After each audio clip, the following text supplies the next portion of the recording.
How's it going, everyone? Next up, we have a wide receiver out of SMU in Rashee Rice. And this player is very fun to watch. So he is currently ranked 773 overall and is the 8th best receiver in this year's draft currently based off the consensus draft board. He was ranked as high as 29th, but he's kind of been dropping in the draft. It seems to be a trend with a lot of players for whatever reason. Every player has its knock. He is a 6'1" receiver, 204 pounds, so nice big body receiver that the Packers love going for. And he ran a 4.51 40-yard dash. Nothing too insane, but nothing slow. And that also makes that other 282-pound edge rusher look even more insane. The fact he ran 4.49. But different video. So he ran a 4.41 40-yard dash, and where it becomes something the Packers really like about their receivers, he ran a 1.5 10-yard split, which is extremely fast for a receiver, really for anyone, but extremely fast for a receiver, and it's what the Packers love going for. Someone that's very quick in those 10-yard splits is around 6'1", 6'2", 200 pounds. So this pretty much is your prototypical Packer receiver that they love going for. And he had a RAS score of a 9.68, so he tested through the roof. And that seems to be the case with a lot of the players we're looking at. And so with his RAS score being 9.68, he ended up having the 93rd best RAS score out of all receivers that have been tested out of 2,875 receivers who received a RAS score. So he is one of the top ones. He's in the top 100. That's awesome. Currently, he's projected to be a late second round, early third round pick.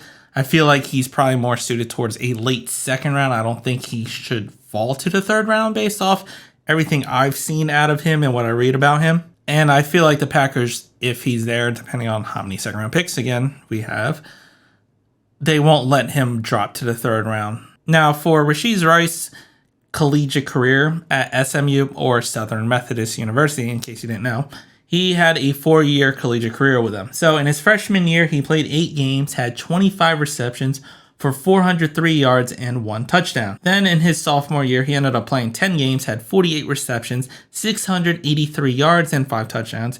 His junior year, played all 12 games, had 64 receptions for 670 yards and 9 touchdowns. And then in his senior year, where he just exploded and had a hell of a year, played 12 games, had 96 receptions for 1,355 yards and 10 touchdowns. And in his senior year, that is when he became the number 1 receiver and the go-to receiver. And he just flourished under that. So what do we love about Rashee Rice, especially for the Packers? He's a big body receiver. Gotta love those big body receivers with the Packers. He's extremely explosive, very, very athletic.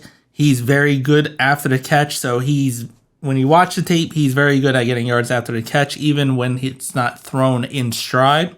And he's able to pretty much kind of stop on a dime and cut to avoid defenders and quickly get back up to speed, which makes him so lethal after the catch.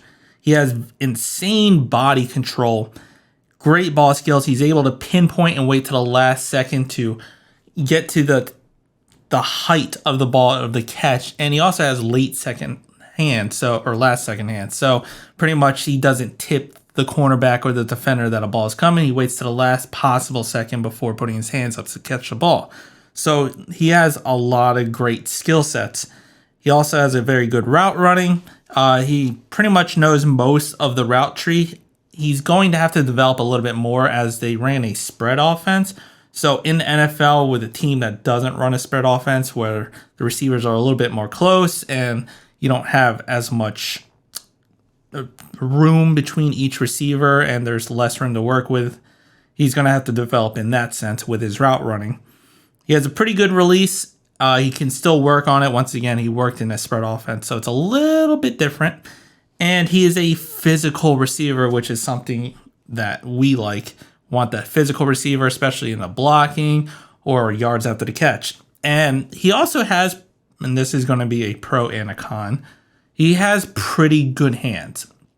The reason that's a pro and a con is he can catch insane tough catches out of this world. Like he's able to get the pinpoint catches, sideline catches, catches where a defender is draped all over him.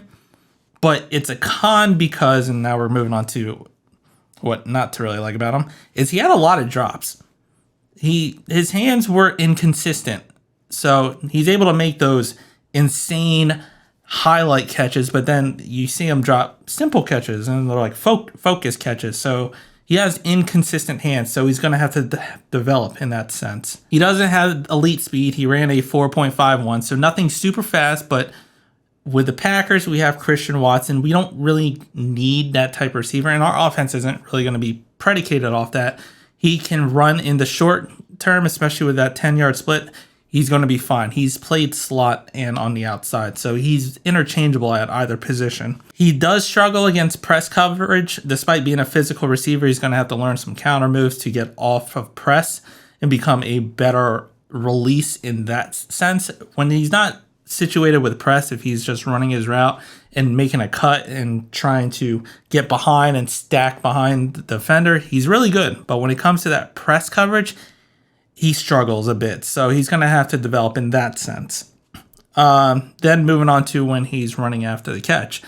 He does have a slight problem with ball security, despite being a big physical receiver, and that might play into the part of why he has ball security problems. He's always going for that extra yard, but needs to keep it a little bit close because he's had a case where he's lost the ball. So he needs to be better with his ball security because at the NFL level, pretty much every defender is taught to punch that ball out. So he's going to have to get better at that. And then lastly, the biggest concern for him, and this is probably why he's also been dropping, is he has an injury concern. He had a foot injury for a lot of the 2022 season, and typically he's going to have to get medically checked, and this is where the doctors bring him in and do all these tests with him.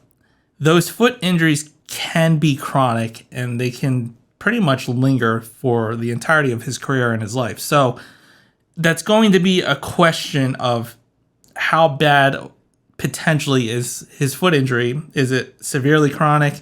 Will he be fine? So that's going to play a part. But at the end of the day, when you look at him, he's a freakish athlete who can catch out of this world. He's just going to have to, as well as all these players, develop on some things. Focus catches, which based off the hands he has in catching those astronomical catches and catching with defenders on him, I think that can be fixed. It's not the case of where like they just struggle with their hands and they can never get it fixed.